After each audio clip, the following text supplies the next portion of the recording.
Now I'd like to add some important considerations to our conversation so far, beginning with this familiar idea about time.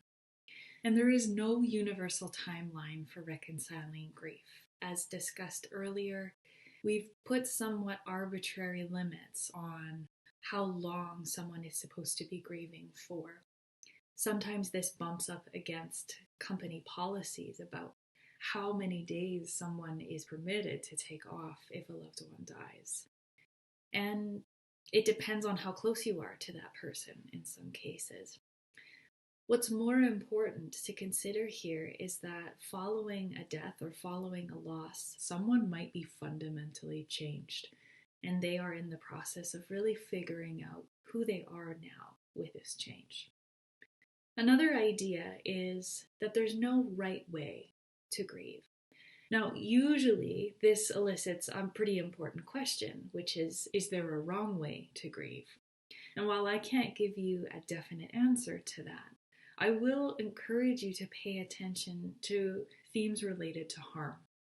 So if you're speaking to a caller who's talking about increased substance use, who's thinking about self-injury or suicidal ideation, or even harming someone else, this is a time to flag your CCCs, recruit that support, and to really get curious about when those changes occurred and how specific the planning has become. Now, a third item that sometimes comes up on the lines is that grief is sometimes hard work. Up until this point in the presentation, we've been talking about it as though it is hard work. Sometimes we'll get callers who are calling because they are not impacted to the depth that they thought they would be.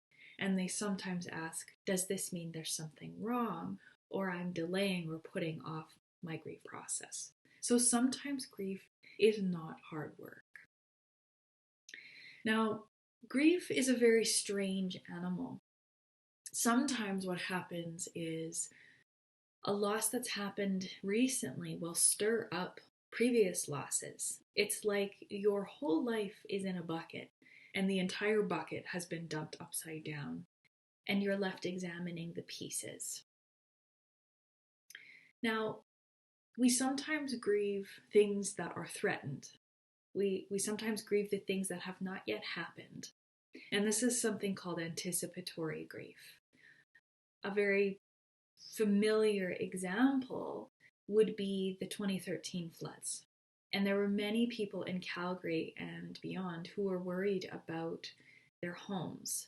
And I don't think it's unreasonable to recognize that they might have been in an anticipatory grief experience, waiting to see if their home was going to be damaged or lost. Now, finally, we have this idea of companioning, written at the bottom of your slide. Companioning is this idea that was created by someone named Alan Wolfelt, who is, believe it or not, a rock star in the grief and loss world.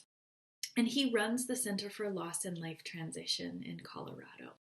And so he really encourages the shift away from solving the problem of grief and rather focusing on being present with, bearing witness to the griever's experience, not about offering solutions, because in some cases, offering a solution would involve godlike powers. In some cases, bringing someone back from the dead.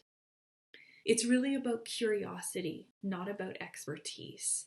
And it's about respecting the disorder and confusion that someone might be experiencing, not imposing order and logic.